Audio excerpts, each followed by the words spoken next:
Merhabalar değerli izleyenler. Gül'ün Mutfak Aşkı YouTube kanalına hoş geldiniz. Fırın kullanmadan hazırlayacağım, pamuk gibi yiyenlerden tam not alan bir poğaça tarifini sunacağım bugün sizlere. Bir yemek kaşığı kadar kuru mayayı kaseye ekledim. Üzerine yarım çay bardağı ılık su ilave ettim.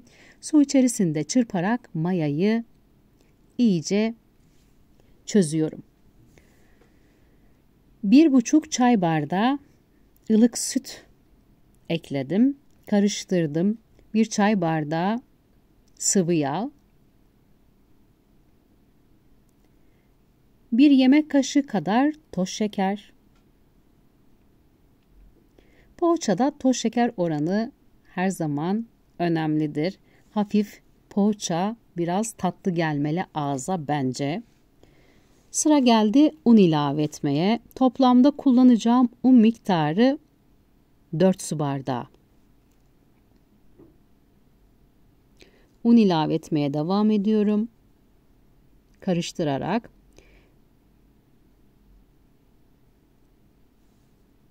Bir tatlı kaşığı kadar tuz ilave ettim. Elimi hiç hamura vurmadan spatula ile karıştırarak hazırlıyorum.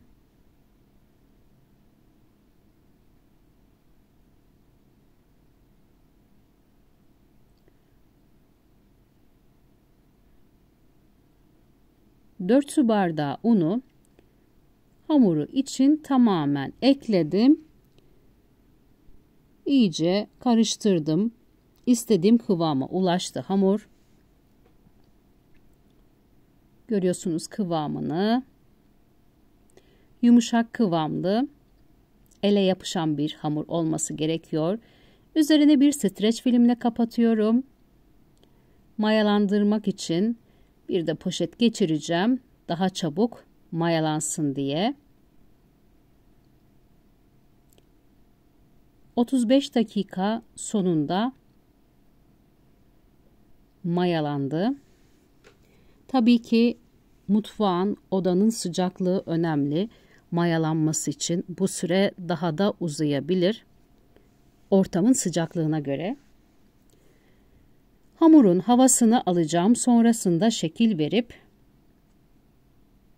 poğaçayı hazırlayacağım. Poşete bile yapışmamış görüyorsunuz. Hamurun mayasını iyice gelmiş, güzelce kabarmış ve havasını aldım. Biraz daha yoğurarak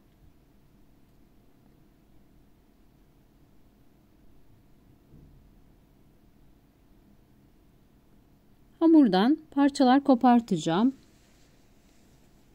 Hamuru görüyorsunuz, ele yapışan bir hamur. Poğaça hamurlarında ele yapışan bir hamur olması önemli. Poğaçanın yumuşaklığı için. Unu çok fazla eklerseniz poğaça artık ekmek olur. İçerisine bir parça kaşar peyniri ekledim. Elimle biraz un değdirerek şekil verdim ve tencereye aldım.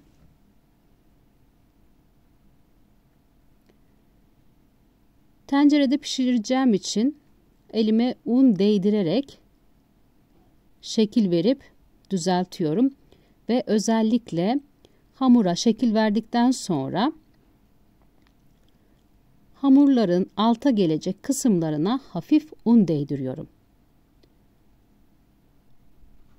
Bunu yapma sebebim hamurlar pişerken pürüzsüz güzel bir pişme noktasına ulaşsın diye. Un hamuru kabararak daha güzel pişmesini sağlar. Yanmadan pişmesini sağlar. Hafif alt kısmına un değdirirseniz önce yansa bile un önce yanar, sonra üst kısma ulaşır.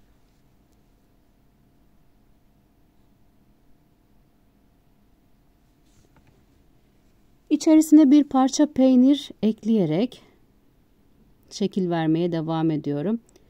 Hazırladığım hamurlar Mandalinadan büyük, portakaldan biraz küçük. 10 dakika ağzı kapalı bir şekilde beklettim. 10 dakika sonunda görüyorsunuz. Kısık ateşte yaklaşık 25 dakika alt kısmını pişiriyorum. Tam 25 dakika ocağın büyük gözünde kısık ateşte. Bakın ne kadar kabarmış hamur. Alt kısmı tamamen pişmiş. Sadece çok kabardığı için şu üst bölüm, sadece üst kısım çiğ kalmış. Şimdi çevireceğim orasını da. Birazcık un serpiştirdim. Yapışma olmasın, şekli şemali bozulmasın diye. Ters çeviriyorum. Görüyorsunuz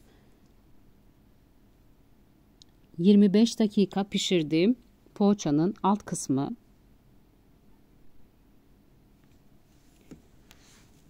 Bakın undan eser yok.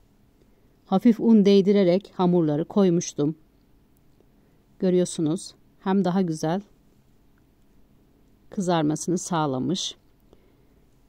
Kapatıyorum kapağını. 15 dakikada bu şekilde içini çekerek kısık ateşte pişiyor.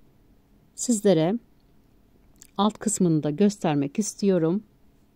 Yağlı kağıdı içinden almadım. Görüyorsunuz alt kısmı da 15 dakika pişen ve sıra servise geldi. Bir tabak içerisine alacağım. Poğaçaları birbirinden ayıracağım. Ben sıcak sıcak vaktim olmadığından hemen servise geçtim. Biraz dinlendirirseniz içini çekerse daha güzel olur poğaçalar. Ben sıcağı ile sizlerin karşısına aldım poğaçayı. Görüyorsunuz tek tek ayrılıyor. İçerisindeki kaşar peyniri çok az koydum, gördünüz. Sünmüş, erimiş. Birbirinden ayırıyorum poğaçaları. Pamuk gibi dokusuyla. Ocak fırına göre daha yumuşak yapıyor. Kek olsun, poğaça olsun. Görüyorsunuz. Herkesin pratik bir şekilde hazırlayacağı bir tarifi daha dilimin döndüğü kadar sizlerle anlatıp paylaştım. Umuyorum sıkılmadan izleyip tarifi beğenmişsinizdir. Şimdiden hazırlayacaklara afiyet olsun. Kanalıma abone olmayı, beğeni yorum yapmayı unutmayın lütfen. Değerli yorumlarınızı videonun altına bekliyorum. Sizlerin görüşleri benim için çok önemli. Başka pratik tariflerde tekrar görüşmek üzere. Herkese sevgiler sunuyorum.